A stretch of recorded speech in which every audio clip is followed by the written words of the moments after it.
بسم اللہ الرحمن الرحیم۔ آداب زندگی کا آج 17واں چیپٹر ہے، قبرستان کے آداب، اس کا عنوان ہے۔ سامعین، آپ کا بہت شکریہ کہ آپ چینل سبسکرائب کر رہے ہیں، اسے شیئر بھی کر رہے ہیں، ہمارے ویورز بھی بڑھ رہے ہیں۔ اللہ تعالیٰ ان نیکیوں میں آپ کو بھی شامل کرے اور اس کا ثواب آپ کو بھی ملے۔ تو چلیے شروع کرتے ہیں۔ قبرستان کے آداب۔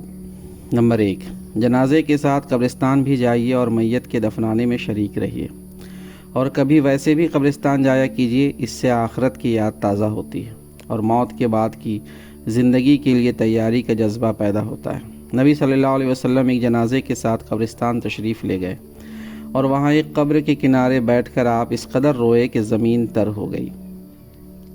پھر صحابہ کو خطاب کرتے ہوئے فرمایا، بھائیو، اس دن کے لیے تیاری کرو۔ اور ایک مرتبہ قبر کے پاس بیٹھ کر آپ نے فرمایا، قبر روزانہ انتہائی بھیانک آواز میں پکارتی ہے، اے آدم کی اولاد، تو مجھے بھول گئی؟ میں تنہائی کا گھر ہوں، میں اجنبیت اور وحشت کا مقام ہوں، میں کیڑے مکوڑوں کا مکان ہوں، میں تنگی اور مصیبت کی جگہ ہوں، ان خوش نصیبوں کے علاوہ جن کے لیے خدا مجھ کو کشادہ اور وسیع کر دے۔ میں سارے انسانوں کے لیے ایسی ہی تکلیف دہ ہوں۔ اور آپ صلی اللہ علیہ وسلم نے فرمایا، قبر یا تو جہنم کے گڑھوں میں سے ایک گڑھا ہے یا جنت کے باغوں میں سے ایک باغیچہ ہے۔ نمبر 2، قبرستان جا کر عبرت حاصل کرو اور تصور کی قوتیں سمیٹ کر موت کے بعد زندگی پر غور و فکر کرنے کی عادت ڈالو۔ ایک بار حضرت علی رضی اللہ عنہ قبرستان میں تشریف لے گئے، آپ کے ہمراہ حضرت کمیل رضی اللہ عنہ بھی تھے۔ قبرستان پہنچ کر آپ نے ایک نظر قبروں پر ڈالی اور پھر قبر والوں سے خطاب کرتے ہوئے فرمایا، اے قبر کے بسنے والو، اے کھنڈروں میں رہنے والو، اے وحشت اور تنہائی میں رہنے والو، کہو تمہاری کیا خیر خبر ہے؟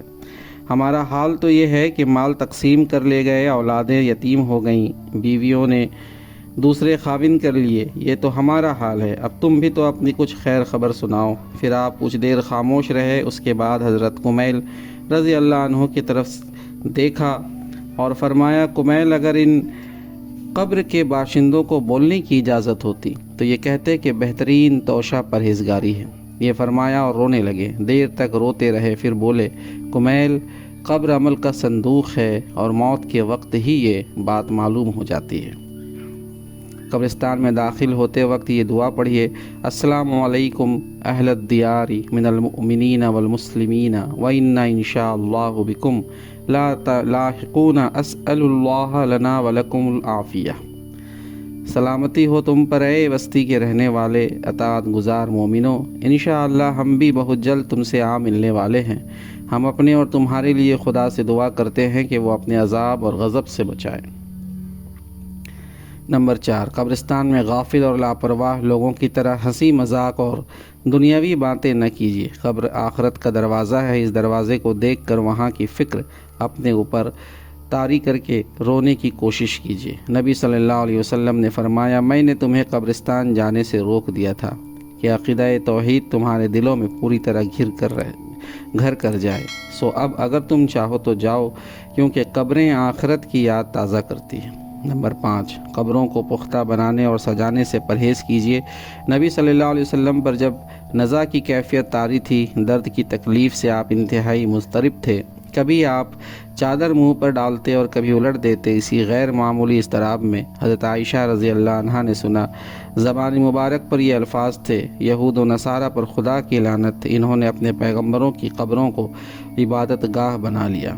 نمبر 6، قبرستان جا کر مردوں کے لیے ایصال ثواب کیجیے اور خدا سے مغفرت کی دعا کیجیے۔ حضرت سفیان رضی اللہ عنہ فرماتے ہیں، جس طرح زندہ انسان کھانے پینے کے محتاج ہوتے ہیں، اسی طرح مردے دعا کے انتہائی محتاج ہوتے ہیں۔ طبرانی کی ایک روایت میں ہے کہ خدا جنت میں ایک نیک بندے کا مرتبہ بلند فرماتا ہے تو وہ بندہ پوچھتا ہے، پروردگار مجھے یہ مرتبہ کہاں سے ملا؟ خدا فرماتا ہے، تیرے لڑکے کی وجہ سے کہ وہ تیرے لیے استغفار کرتا رہا۔ سامعین، اللہ تبارک و تعالی ہمیں بھی عذاب قبر سے بچائے، قبر ہمارے لیے جنت کا باغ بنے۔ وآخر دعوانا ان الحمد للہ رب العالمین۔